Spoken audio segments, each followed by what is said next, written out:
9 bodies. 1 tent. Cut open from the inside. The snow around it is untouched. No footprints lead away. But the hikers are gone. Their bodies are found later, scattered across a frozen slope. Some are missing their tongues.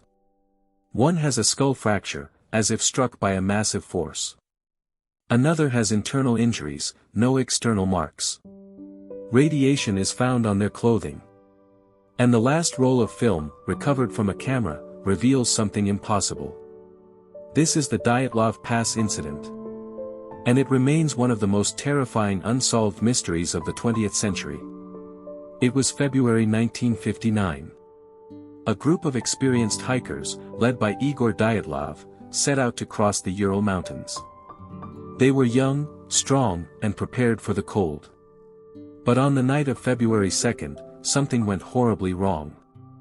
Their tent was found half buried in snow, slashed from the inside. That means they chose to leave the safety of their tent, in -30-degree weather, without proper clothing or boots. Why would they do that? What could be so terrifying that they would rather face the freezing wilderness than stay inside? The search party found the first 2 bodies near a small fire. They were dressed in only their underwear. That suggests they were sleeping when they were forced to flee. But then, the other bodies were found. One had a fractured skull, but no external wound. Another had a cracked rib, but no bruising. Their injuries were consistent with a massive impact, like a car crash. But there were no vehicles for miles. What could have caused such force? And why were some of them missing their tongues? An autopsy found no cause. But the official report concluded, a compelling natural force. Years later, researchers discovered high levels of radiation on the clothing. And the final film roll, when developed, showed a strange, glowing orb in the sky. That orb was seen by other witnesses that night, a bright, fireball-like object. Could it have been a military test gone wrong?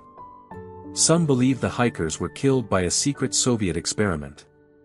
Others say it was an avalanche, but the injuries don't match. And the eyes? Missing. The tongues?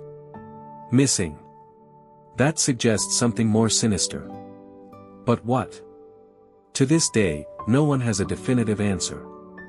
The files were sealed for decades, and when they were finally opened, key details were missing.